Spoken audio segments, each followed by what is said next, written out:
समय सन 2077। आज पृथ्वी अपने अंत के कगार पर खड़ी थी। अब केवल जैक हार्पर और उसकी गर्लफ्रेंड विक्टोरिया ही पृथ्वी पर मौजूद आखिरी इंसान थे। आज से 5 साल पहले उन्हें एक मिशन सौंपा गया था, जिसके लिए उनकी सारी याददाश्त भी मिटा दी गई थी। उन्हें बस इतना बताया गया था कि आज से 60 साल पहले किसी अनजान ग्रह से आए एलियंस ने पृथ्वी पर हमला किया था। उन एलियंस को स्कैवेंजर्स कहा जाता था। उनका ग्रह तबाह हो चुका था, इसलिए वे पृथ्वी पर कब्जा करने के मकसद से यहाँ आए थे। आते ही उन्होंने हमारे चंद्रमा को ही नष्ट कर दिया, जिस कारण पृथ्वी पर भूकंप और सुनामी का ऐसा प्रलय आया कि पृथ्वी पर मौजूद लगभग सारे शहर खाक में मिल गए और उस तबाही की चपेट में आकर करोड़ों लोग मारे गए। चांद को तबाह करने के बाद स्कैवेंजर्स ने बचे हुए इंसानों को मिटाने के लिए पृथ्वी पर अपनी सेना भेजी, जिसके बाद स्कैवेंजर्स और इंसानों के बीच घमासान युद्ध छिड़ गया। जब स्कैवेंजर्स इंसानों पर भारी पड़ने लगे तो इंसानों ने उन्हें रोकने के लिए उन पर न्यूक्लियर बॉम्ब से हमला कर दिया। अंत में इंसानों की ही जीत हुई, लेकिन उस न्यूक्लियर हमले से पृथ्वी की अधिकतर जगहों पर रेडिएशन फैल गया, जिस कारण पृथ्वी इंसानों के रहने लायक ही नहीं बची। मानव जाति को खत्म होने से बचाने के लिए इंसानों ने पृथ्वी छोड़कर शनि ग्रह के सबसे बड़े चांद टाइटन पर बसने का फैसला किया। इसके लिए उन्होंने टैट नाम का एक विशाल स्पेस स्टेशन बनाया, जो आज भी पृथ्वी के ऊपर अंतरिक्ष में मौजूद था। पहले बचे हुए सारे इंसानों को टैट पर लाया गया, फिर वहां से उन्हें टाइटन के लिए रवाना कर दिया गया। लेकिन टाइटन पर सरवाइव करने के लिए इंसानों को बिजली की आवश्यकता थी, और वहां बिजली पैदा करने का कोई जरिया नहीं था। इसके समाधान के लिए इंसानों ने पृथ्वी पर ही ढेर सारे विशाल हाइड्रो रिग्स का निर्माण किया।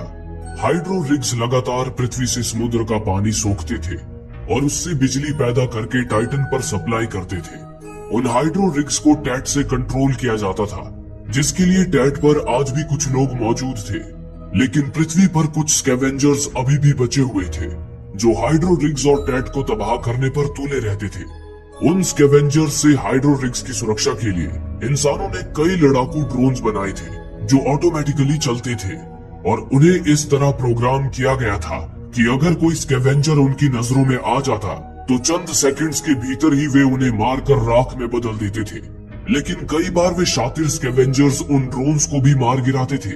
यहीं से जैक और विक्टोरिया का काम शुरू होता था। वे दोनों एक ऊंचे टावर पर बने पेंट हाउस में रहते थे। जैक एक टेक्नीशियन था। उसका काम था हर रोज अपने टावर से नीचे जाकर स्कैवेंजर्स द्वारा मार गिराए ड्रोन्स को रिपेयर करना। वही विक्टोरिया जैक की कमांडिंग ऑफिसर थी। वो टावर से जैक पर निगरानी रखती थी और साथ ही जैक को गाइड भी करती थी। जैक जब भी ड्रोन को रिपेयर करने नीचे जाता था तो स्कैवेंजर्स उसे मारने की कोशिश करते थे। स्कैवेंजर्स किसी भी इंसान से उसकी मेमोरीज को एक्सट्रैक्ट कर सकते थे। यही वजह थी कि जैक और विक्टोरिया की मेमोरीज मिटा दी गई थी, क्योंकि अगर उनकी मेमोरीज स्कैवेंजर्स के हाथ लग जाती तो वे उन मेमोरीज से टैट की जानकारी निकाल सकते थे और उसका इस्तेमाल टैट को तबाह करने के लिए कर सकते थे। जैक और विक्टोरिया को अपने काम की सारी रिपोर्ट्स टैट में मौजूद अपनी मिशन कमांडर सैली को देनी होती थी। उन दोनों को बताया गया था कि अब केवल 2 हफ्तों बाद उनकी ड्यूटी खत्म हो जाएगी, जिसके बाद उन्हें भी बाकी इंसानों के पास टाइटन पर भेज दिया जाएगा। विक्टोरिया तो टाइटन पर जाने के लिए काफी ज्यादा उत्साहित थी, लेकिन जैक खुश नहीं था। हालांकि उसकी याददाश्त मिटाई जा चुकी थी, पर फिर भी पृथ्वी से उसका नाता टूटा नहीं था। साथ ही एक अजीब सी याद उसे हर रोज सपनों में आकर परेशान करती थी। सपनों में जैक 60 साल पहले के न्यूयॉर्क शहर को देखता था, जहां के एम्पायर स्टेट बिल्डिंग में हर बार उसकी मुलाकात एक लड़की से होती थी। जैक और वो लड़की एक दूसरे से मिलकर जैसे सारी दुनिया को भूल जाते थे, लेकिन वो लड़की कौन थी, इस बात से तो जैक भी अनजान था। और सबसे ज्यादा आश्चर्य की बात तो ये थी कि वो सपना आज से 60 साल पहले का था, और उस वक्त तो जैक का जन्म ही नहीं हुआ था। जैक हमेशा से उस सपने के रहस्य को जानना चाहता था, लेकिन वो मजबूर था, क्योंकि जैक और विक्टोरिया का काम काफी जोखिम भरा और जिम्मेदारी वाला था। इसलिए उन्हें अपने मिशन से हटकर किसी दूसरी चीज के बारे में सोचने, कुछ भी करने या कोई भी सवाल पूछने की सख्त मनाही थी। रोजाना की तरह आज भी सैली के ऑनलाइन आते ही जैक और विक्टोरिया ने अपना काम शुरू कर दिया। विक्टोरिया ने जैक को बताया कि आज स्कैवेंजर्स ने उनके 2 ड्रोन्स मार गिराए हैं ये सुनते ही जैक ने अपनी बंदूक तैयार कर ली और अपने हेलीकॉप्टर से उन ड्रोन्स की तलाश में निकल पड़ा। इस दौरान टावर में विक्टोरिया टैट के सैटेलाइट कैमरे से जैक पर नजर रखे हुए थी। जैक पहले ड्रोन के सिग्नल को फॉलो करता हुआ एक तबाह हो चुके स्टेडियम में पहुंच गया। वहां उसे वो ड्रोन दिखा जिसे स्कैवेंजर्स ने मार गिराया था। जैक ने जब पास जाकर देखा तो उस ड्रोन की बैटरी ही गायब थी। ड्रोन्स की उन पावरफुल बैटरीज में किसी न्यूक्लियर बॉम्ब जितनी तबाही मचाने की क्षमता थी। स्कैवेंजर्स इसी तरह अब तक उनके 10 ड्रोन्स की बैटरीज चोरी कर चुके थे। न जाने वे स्कैवेंजर्स उन बैटरीज को चुराकर कौन सा नया षड्यंत्र रच रहे थे। इस सोच ने जैक और विक्टोरिया को चिंता में डाल दिया था। जैक ने उस ड्रोन में नई बैटरी लगाकर उसे दोबारा शुरू कर दिया। अब बारी थी दूसरे ड्रोन को रिपेयर करने की, लेकिन अचानक उन्हें दूसरे ड्रोन का सिग्नल मिलना ही बंद हो गया। इस पर जैक ने हेलीकॉप्टर से अपनी पोर्टेबल बाइक निकाल ली और जहां उन्हें ड्रोन का आखिरी सिग्नल मिला था उस जगह के आसपास ड्रोन की तलाश करने लगा। तभी एक जगह पर पहुंचकर जैक को फिर से उस ड्रोन का सिग्नल मिला। जैक ने जब उस सिग्नल का पीछा किया तो देखा कि वो सिग्नल एक पुरानी लाइब्रेरी के खंडर से आ रहा था। जैक ने फौरन अपनी बाइक से एक रस्सी जोड़ी और खंडर के अंदर उतर आया, लेकिन जैक इस खतरे से बेखबर था कि बाहर एक स्कैवेंजर उस पर ही नजर गड़ाए बैठा था। नीचे खंडर में जैक ड्रोन के सिग्नल का पीछा करता हुआ जब आगे बढ़ा तो देखा कि वो सिग्नल किसी ड्रोन से नहीं बल्कि एक डिवाइस से आ रहा था। उसे देख जैक को एहसास हो गया कि वो स्कैवेंजर्स के बिछाए जाल में फंस चुका है। अगले ही पल स्कैवेंजर्स ने जैक को चारों ओर से घेर लिया। जैक स्कैवेंजर्स के हाथ बस लगने ही वाला था कि तभी ऐन मौके पर वो ड्रोन वहां आ गया जिसे जैक ने पहले रिपेयर किया था। वो ड्रोन चुन चुनकर स्कैवेंजर्स के चिथड़े उड़ाने लगा। उसे देख बाकी के स्कैवेंजर्स धूम दबाकर भाग निकले और जैक बाल बाल बच गया। जैक को बचाकर वो ड्रोन वापस लौट गया। उसके बाद जैक भी फौरन उस खंडर से बाहर निकल आया। बाहर आकर उसने देखा कि वे स्कैवेंजर्स उसकी बाइक भी ले भागे थे। जैक जैसे तैसे टावर में वापस लौट आया। वापस लौटकर जैक ने विक्टोरिया को बताया कि आज जब उसका स्कैवेंजर से सामना हुआ था तब उसे एहसास हुआ कि न जाने क्यों पर स्कैवेंजर्स उसे मारना नहीं बल्कि उसे जिंदा पकड़ना चाहते थे। इस पर विक्टोरिया ने उसे याद दिलाया कि उन्हें ये सब बातें सोचने की आजादी नहीं है, उन्हें बस अपने मिशन पर ध्यान देना है। ये सुनकर जैक चुप हो गया। अगली सुबह जैक और विक्टोरिया ने कंप्यूटर पर देखा कि पृथ्वी से एक अनजान सिग्नल अंतरिक्ष में भेजा जा रहा था। जैक समझ गया कि वो सिग्नल भेजने वाले जरूर स्कैवेंजर्स ही होंगे। वो उस सिग्नल का पीछा करता हुआ नष्ट हो चुके एम्पायर स्टेट बिल्डिंग तक जा पहुंचा। ये वही बिल्डिंग थी जिसे जैक अपने सपनों में देखा करता था। स्कैवेंजर्स उसी बिल्डिंग के एंटेना का इस्तेमाल करके अंतरिक्ष में सिग्नल भेज रहे थे। जैक अपनी बंदूक ताने जब बिल्डिंग के अंदर पहुंचा तो उसे वहां कोई स्कैवेंजर्स नहीं मिले। तभी उधर विक्टोरिया ने जब स्कैवेंजर्स के उस सिग्नल को डिकोड किया तो उन्हें पता चला कि स्कैवेंजर्स उस सिग्नल के जरिए किसी को पृथ्वी की एक लोकेशन भेज रहे थे। जैक और विक्टोरिया ये सोचकर चिंतित हो उठे कि आखिर वे स्कैवेंजर्स पृथ्वी पर किसे बुलाना चाहते थे। जैक ने फौरन उस सिग्नल को बंद कर दिया और उस जगह की छानबीन करने निकल पड़ा जिसकी लोकेशन स्कैवेंजर्स ने अंतरिक्ष में भेजी थी। लेकिन वहां पहुंचकर जैक को खतरे का कोई भी संकेत नहीं मिला। हालांकि उस लोकेशन के करीब ही रेडिएशन जोन था, पर उसे पार करना मतलब अपनी ही मौत को दावत देने जैसा था। इसलिए विक्टोरिया ने जैक को वापस लौटने का आदेश दिया। लेकिन जैक ने विक्टोरिया से कहा कि उसे वहां घाटियों में और छानबीन करनी है। लेकिन घाटियों में जाने से जैक का विक्टोरिया से संपर्क टूट जाता था। इसलिए विक्टोरिया को जैक की चिंता होने लगी, पर जैक ने उसे फिक्र ना करने को कहा और अपना हेलीकॉप्टर लेकर घाटियों की ओर निकल पड़ा। हालांकि जैक का इरादा वहां छानबीन करना नहीं था। वो झरनों और घाटियों से होता हुआ वादियों से सजी एक खूबसूरत जगह की ओर आ गया। वहां एक झील के किनारे जैक ने अपना एक सीक्रेट हाउस बनाया था। वहां आकर जैक एक आम आदमी की तरह जिंदगी जीने की कोशिश करता था। जैक हमेशा से विक्टोरिया को भी वहां लाना चाहता था, लेकिन वो जानता था कि विक्टोरिया अपने मिशन से हटकर कोई भी काम नहीं करेगी। उल्टा वो उसके वहां आने पर भी रोक लगा देगी। इसलिए वो विक्टोरिया से चोरी छुपे वहां आता था। जैक ने वहां आकर जैसे दुनिया की सारी चिंता ही भुला दी और सुकून की नींद सो गया। लेकिन तभी उस अनजान लड़की के ख्वाब ने एक बार फिर जैक को नींद से जगा दिया। जागते ही अचानक जैक को आसमान से नीचे गिरता कोई ऑब्जेक्ट नजर आया। वो फौरन अपना हेलीकॉप्टर लेकर उस ऑब्जेक्ट की ओर निकल पड़ा। पहाड़ियों से निकलते ही विक्टोरिया से उसका संपर्क वापस जुड़ गया। उस वक्त तक विक्टोरिया को भी उस ऑब्जेक्ट के संकेत मिल चुके थे और उसने मिशन कमांडर सैली को भी ये खबर दे दी थी। विक्टोरिया ने जैक को बताया कि वो ऑब्जेक्ट ठीक उसी जगह पर उतरा है जिस जगह की लोकेशन स्कैवेंजर्स ने अंतरिक्ष में भेजी थी। कुछ ही समय में जैक उस लोकेशन पर पहुंच गया। तभी उसने देखा कि वो ऑब्जेक्ट वहां क्रैश हो चुका था। उस ऑब्जेक्ट की बनावट देख जैक हैरान रह गया, क्योंकि वो किसी एलियन ऑब्जेक्ट की तरह नहीं बल्कि इंसानों द्वारा ही बनाए गए किसी स्पेस शटल की तरह लग रहा था। जैक ने अंदाजा लगाया कि वो स्पेस शटल जरूर किसी बड़े स्पेसशिप का एक हिस्सा रहा होगा, जिसे किसी वजह से उस स्पेसशिप से अलग कर दिया गया होगा। उसकी बनावट से पता चल रहा था कि वो स्पेस शटल आज से 60 साल पहले यानी कि एलियंस के हमले से भी पहले अंतरिक्ष में भेजा गया था। नीचे आकर जैक ने देखा कि उस तबाह हो चुके स्पेस शटल में कुछ स्लीपिंग पॉड्स भी मौजूद थे। उनमें से 2 स्लीपिंग पॉड्स खाली थे और 4 स्लीपिंग पॉड्स के अंदर 4 जिंदा इंसान सो रहे थे। स्लीपिंग पॉड में रहने के कारण 60 साल बाद भी उनकी उम्र नहीं बढ़ी थी। इतने में ही जैक की नजर वहां मौजूद एक और स्लीपिंग पॉड पर पड़ी। उस स्लीपिंग पॉड में सो रही लड़की को देख जैक के आश्चर्य का कोई ठिकाना ही ना रहा, क्योंकि उस स्लीपिंग पॉड में वही लड़की मौजूद थी जिसे जैक अपने सपनों में देखा करता था। जैक कुछ भी समझ पाता उससे पहले ही उनका एक ड्रोन वहां आ गया। अचानक उस ड्रोन ने एक के बाद एक स्लीपिंग पॉड में सो रहे चारों इंसानों को बड़ी ही बेरहमी से मौत के घाट उतार दिया।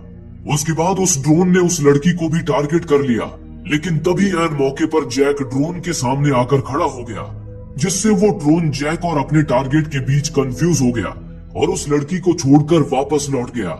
उसके बाद जैक देरी न करते हुए उस लड़की का स्लीपिंग पॉड उठाकर हेलीकॉप्टर में रखने लगा। उस वक्त जैक को इस बात की जरा भी भनक नहीं थी कि वहां कुछ दूर छुपे हुए स्कैवेंजर्स ये सारी घटना देख रहे थे। उनसे बेखबर जैक उस लड़की को टावर पर ले आया।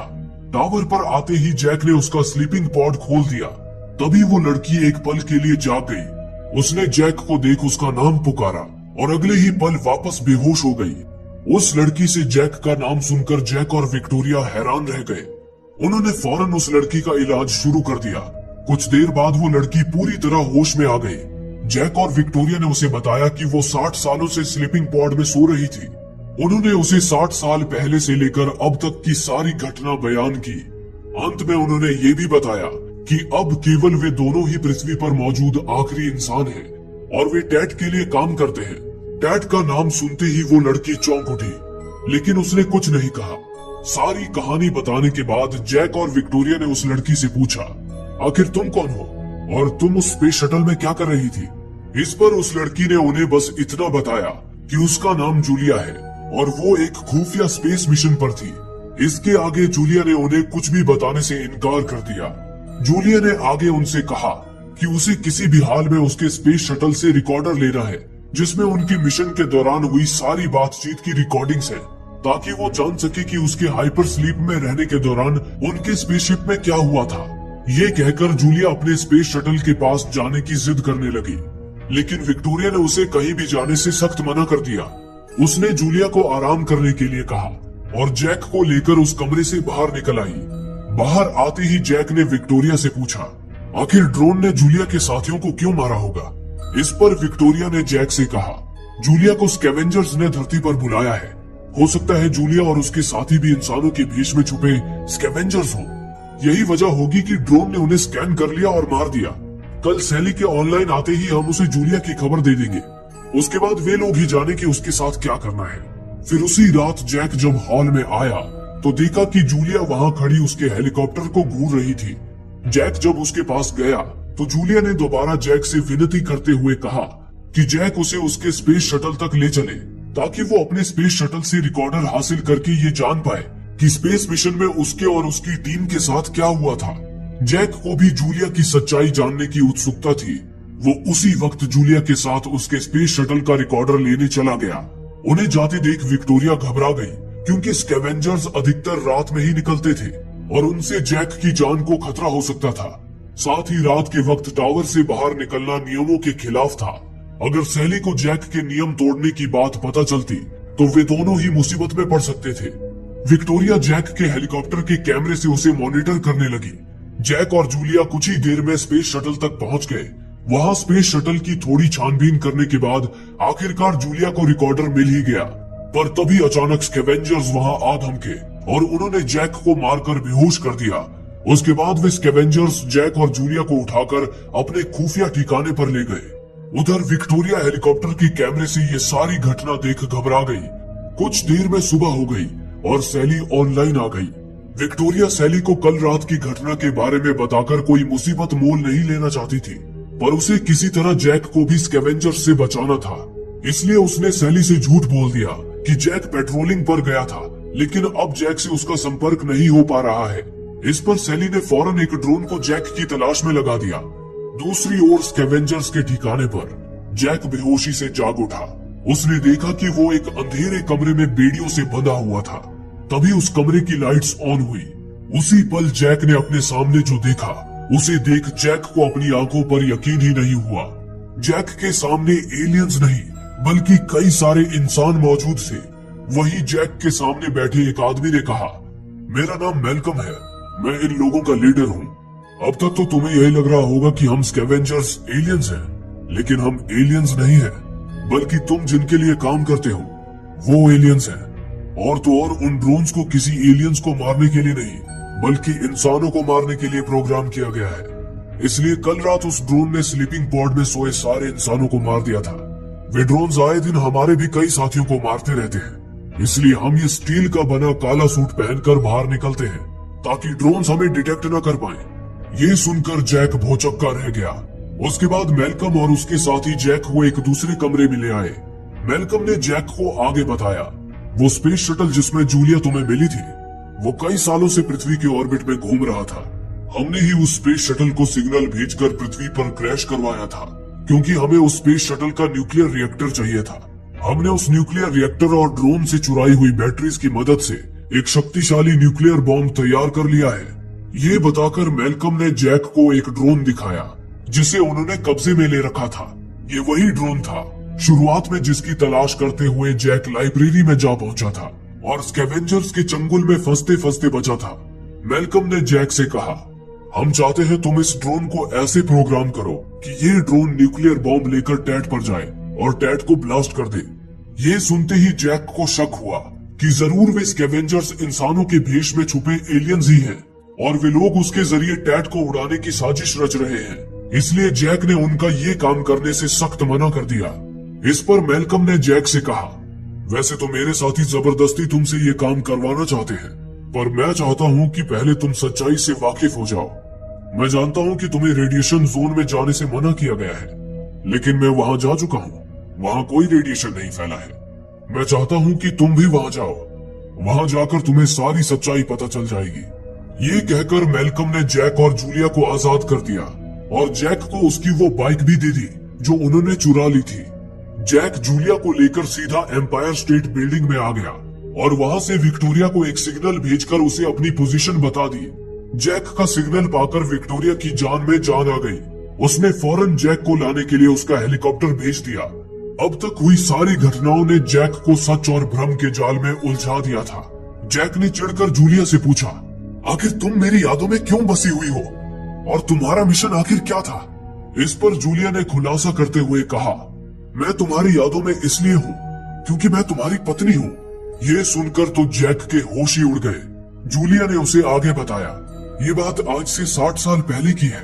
उस वक्त तुम, मैं और विक्टोरिया, हम तीनों नासा की रिसर्च टीम में थे। नासा हमें एक अंतरिक्ष मिशन पर भेजने वाला था। हमारा मिशन था शनि ग्रह के चांद टाइटन पर साइंटिफिक रिसर्च करना। इस मिशन को लॉन्च होने में केवल 6 हफ्ते ही बचे थे। तभी नासा के स्कैनर्स ने टाइटन के करीब एक एलियन ऑब्जेक्ट को डिटेक्ट किया। वो एलियन ऑब्जेक्ट कुछ और नहीं बल्कि टैट ही था। टैट को डिटेक्ट करते ही नासा ने हमारा मिशन बदलकर हमें टैट की छानबीन करने का नया मिशन सौंप दिया, जिसके बाद हम टाइटन पर मौजूद उस टैट की ओर रवाना हो गए।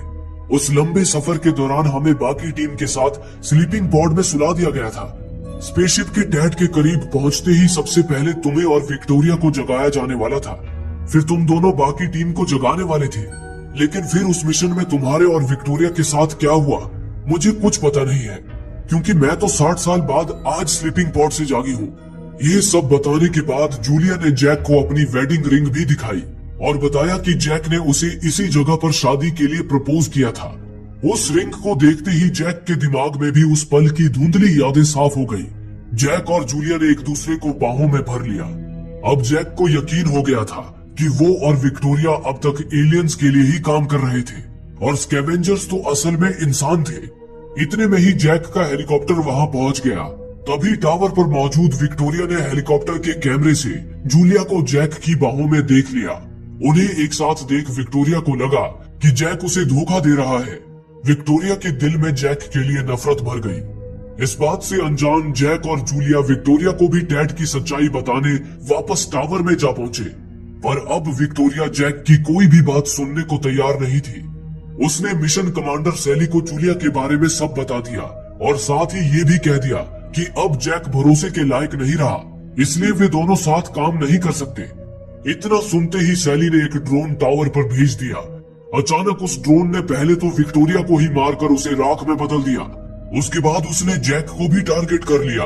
ड्रोन उसे बस मारने ही वाला था कि तभी ऐन मौके पर जूलिया ने हेलीकॉप्टर की गन से उस ड्रोन को ही धाराशायी कर दिया, जिससे जैक बाल बाल बच गया। गुस्से से बौखलाए जैक ने सैली से पूछा, आखिर तुमने विक्टोरिया को क्यों मारा? इस पर सैली ने जैक को बहकाते हुए कहा, हमारे ड्रोन में कुछ खराबी आ गई थी, इसलिए उसने गलती से विक्टोरिया को मार दिया और तुम्हें भी मारने की कोशिश की। वैसे भी अब विक्टोरिया तुम्हारे साथ काम नहीं करना चाहती थी, लेकिन फिक्र मत करो, तुम जूलिया को लेकर टैट पर आ जाओ। हम जूलिया को तुम्हारी नई पार्टनर बना देंगे और तुम दोनों को साथ में एक नया मिशन सौंपेंगे। हालांकि जैक अब सैली की बातों में नहीं आने वाला था। वो जूलिया को लेकर वहां से निकल गया, लेकिन तभी सैली ने उन दोनों को खत्म करने के लिए अपने 3 ड्रोन्स उनके पीछे लगा दिए। पर जैक उन ड्रोन्स को चकमा देकर एक के बाद एक उन्हें खत्म करने लगा।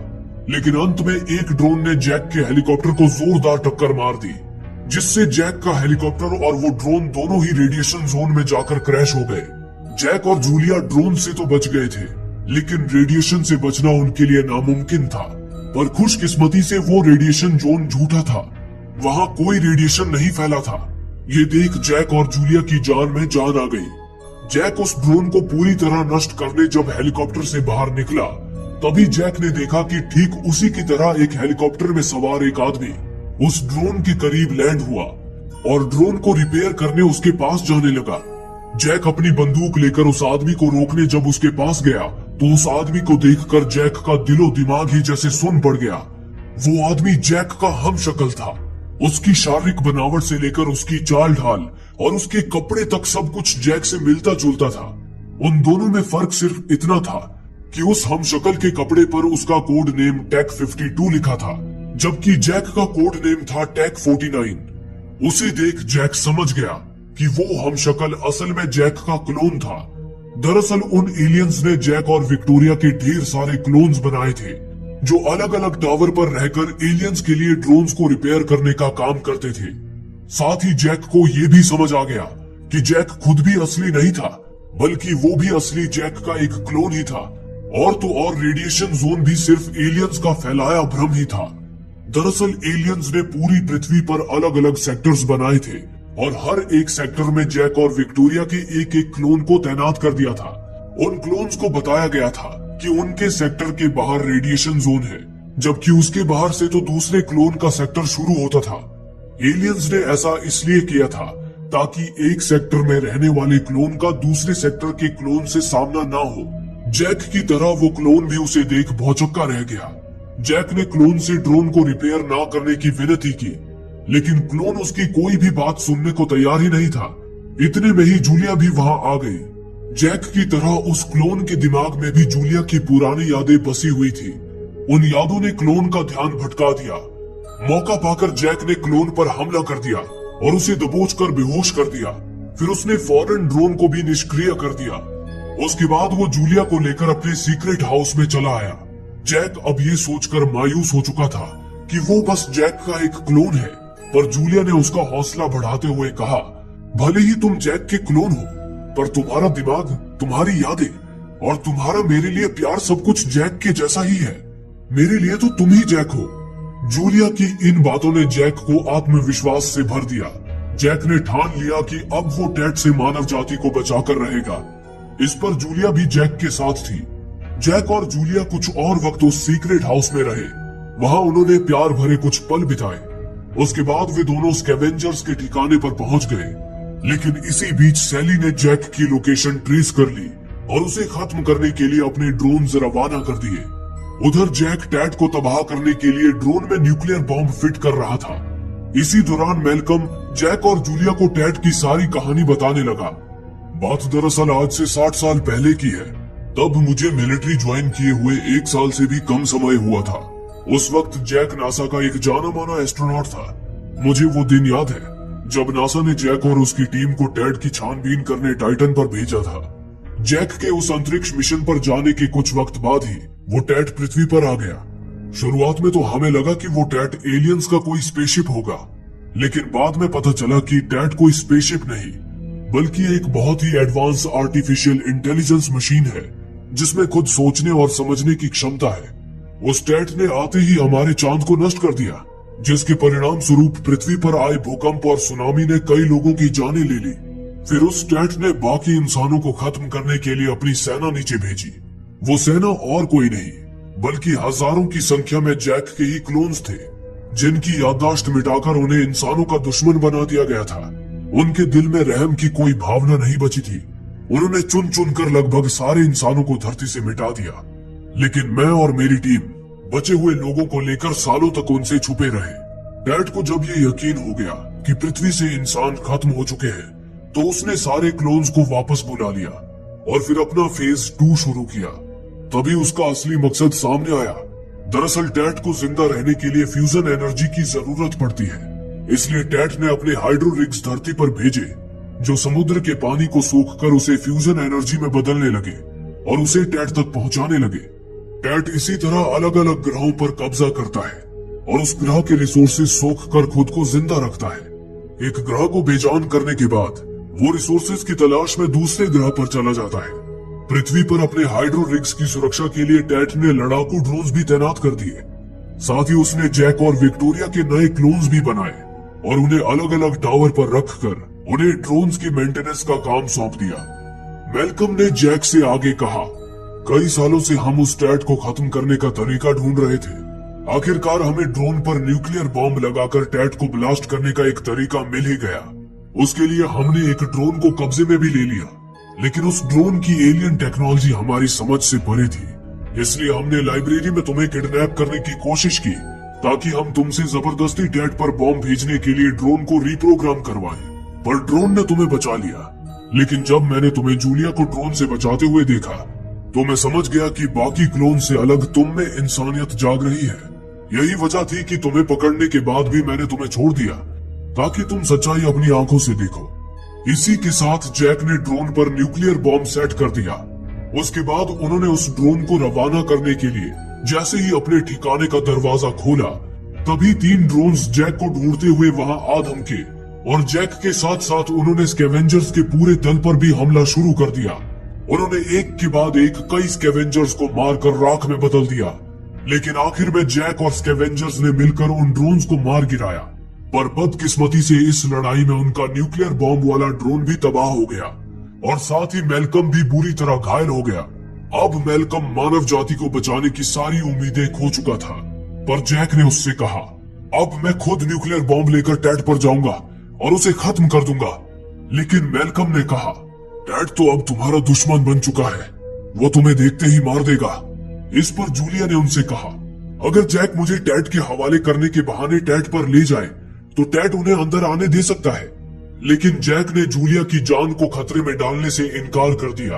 पर जूलिया ने इंसानियत को बचाने का हवाला देकर जैक को मना लिया। जैक ने जूलिया को एक स्लीपिंग पॉड में सुला दिया और उसमें न्यूक्लियर बॉम्ब फिट कर दिया।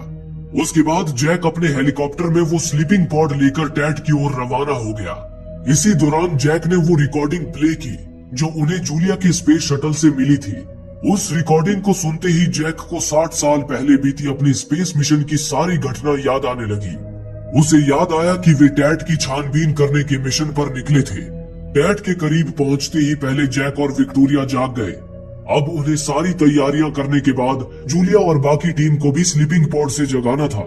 उस मिशन में सैली उनकी मिशन कमांडर थी, जो पृथ्वी पर नासा के हेडक्वार्टर से लगातार उनसे संपर्क बनाए हुए थी। तभी अचानक उनकी स्पेसशिप अपने आप ही टैड के अंदर खींचने लगी। जैक और विक्टोरिया ने उसी वक्त स्पेसशिप का इंजन ऑन करके वापस लौटने की कोशिश की, पर वे नाकाम रहे। जैक और विक्टोरिया समझ गए कि जरूर उनके साथ कुछ गलत होने वाला है।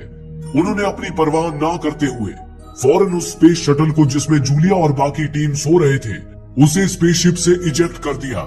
उस स्पेस शटल को ऐसे प्रोग्राम किया गया था कि वो अपने आप ही पृथ्वी के ऑर्बिट तक पहुंच जाएगा और फिर नासा उसे सिग्नल भेजकर धरती पर उतार लेगी। स्पेस शटल को इजेक्ट करने के बाद जैक और विक्टोरिया अपने स्पेसशिप के साथ साथ टैट में खींचते चले गए और एक सफेद रोशनी में गुम हो गए। इसी के साथ वो रिकॉर्डिंग भी बंद हो गई। हालांकि जैक को ये तो याद नहीं था कि टैट में उनके साथ क्या हुआ था, पर जैक ये जरूर समझ चुका था कि टैट ने असली जैक और विक्टोरिया को मार दिया था। उसके बाद उसने जैक और विक्टोरिया के डीएनए से उनके कई सारे क्लोन्स बनाए और उन्हें इंसानों के खिलाफ युद्ध में इस्तेमाल किया। जैक के स्पेसशिप से टैट को सैली का भी वीडियो फुटेज मिल गया था, जिससे उसने सैली का एक डिजिटल पर्सोना तैयार कर लिया था और उसका इस्तेमाल वो जैक और विक्टोरिया को गुमराह करने के लिए कर रहा था, ताकि जैक और विक्टोरिया को लगे कि वे इंसानों के लिए ही काम कर रहे हैं। वो स्पेस शटल जिसे जैक और विक्टोरिया ने इजेक्ट किया था, वो पृथ्वी के ऑर्बिट में पहुंच गया था, लेकिन तब तक टैट ने भी पृथ्वी पर हमला कर दिया था, जिससे नासा को उस स्पेस शटल को नीचे उतारने का मौका ही नहीं मिला और वो 60 सालों से पृथ्वी के ऑर्बिट में ही घूमता रहा। ये वही स्पेस शटल था जिसे आज 60 सालों बाद स्कैवेंजर्स ने सिग्नल भेजकर पृथ्वी पर लैंड करवाया था। अब जैक टैट के करीब पहुंच चुका था, लेकिन तभी सैली की आवाज ने उसे बीच में ही रोक दिया। वो टैट ही था जो सैली की आवाज में बात कर रहा था। उसने जैक से पूछा, तुम्हारे यहाँ आने का मकसद क्या है? जैक को पता था कि टैट किसी भी इंसान के हाव भाव और उसकी हार्ट बीट से उसका झूठ पकड़ सकता है, इसलिए जैक ने टैट से सच बोलना ही बेहतर समझा। लेकिन उसने सच्चाई इस तरह बताई कि टैट के आगे उसका भांडा ना फूटे। उसने कहा, मैं तुम्हारे पास इसलिए आया हूँ ताकि मैं जूलिया को बचा सकूं और हमारी प्रजाति को भी खत्म होने से रोक सकूं। जैक का ये जवाब सुनकर टैट भी कंफ्यूज हो गया। टैट को लगा कि जैक जूलिया को उसके पास इसलिए लेकर आया है ताकि वो जैक और जूलिया को जीने का एक मौका दे और उन्हें साथ में एक नया मिशन सौंपे। इससे जैक और जूलिया के रूप में उनकी प्रजाति बची रहेगी। यही सोचकर टैट ने उसे अंदर आने की इजाजत दे दी। जैक जब टैट के अंदर आया तो देखा कि अंदर जैक और विक्टोरिया के ढेर सारे क्लोन्स विकसित हो रहे थे। वो आगे जब एक चैम्बर में पहुंचा तो देखा कि वहां एक मशीन बीच हवा में झूल रही थी। वो मशीन टैट का ब्रेन था। जैक स्लीपिंग पॉड को उस मशीन के करीब ले आया और उसे खोल दिया, लेकिन स्लीपिंग पॉड के अंदर से जूलिया नहीं बल्कि मैल्कम बाहर निकला। जैक और मैल्कम ने तो पहले ही जूलिया को स्लीपिंग पॉड में डालकर उसे जैक के सीक्रेट हाउस में पहुंचा दिया था। दरअसल मैल्कम टैट को अपने हाथों से खत्म करना चाहता था, इसलिए जूलिया की जगह वो खुद जैक के साथ आ गया। अगले ही पल जैक और मैल्कम ने अपनी कुर्बानी देते हुए न्यूक्लियर बॉम्ब का ट्रिगर दबा दिया, जिससे एक जोरदार धमाके के साथ टैट के परखच्चे उड़ गए और साथ ही जैक और मैल्कम भी शहीद हो गए। टैट के खत्म होते ही सारे ड्रोन भी निष्क्रिय हो गए। इस घटना को 3 साल बीत गए। जैक तो अब जूलिया की जिंदगी से जा चुका था, पर जाने से पहले वो एक बच्ची के रूप में जूलिया को अपने प्यार की निशानी दे गया था। जूलिया अपनी बेटी के साथ जैक के सीक्रेट हाउस में ही एक छोटी सी दुनिया बनाकर रह रही थी। इसी दौरान एक दिन स्कैवेंजर्स का बचा हुआ दल जूलिया को ढूंढता हुआ वहां आ गया। तभी जूलिया ने देखा कि उस दल में जैक का क्लोन टेक 52 भी था। जैक का वही क्लोन जिसकी जैक के साथ मुठभेड़ हुई थी। मुठभेड़ के दौरान जब उसने जूलिया को देखा था, तभी से वो उसकी तलाश में भटक रहा था। फिर आगे चलकर उसकी मुलाकात स्कैवेंजर्स के दल से हो गई, जिन्होंने उसे सारी सच्चाई से अवगत करा दिया। तब से जैक स्कैवेंजर्स के साथ जूलिया की तलाश कर रहा था और आखिरकार आज 3 साल बाद उसकी तलाश पूरी हो गई। जैक को वापस देखकर जूलिया के चेहरे पर मुस्कान लौट आई और इसके साथ ही उन बचे हुए लोगों से मानव जाति की एक नई शुरुआत हुई। दोस्तों, अगर आपको ये वीडियो पसंद आई हो तो वीडियो को लाइक और चैनल को सब्सक्राइब करना ना भूलें। धन्यवाद।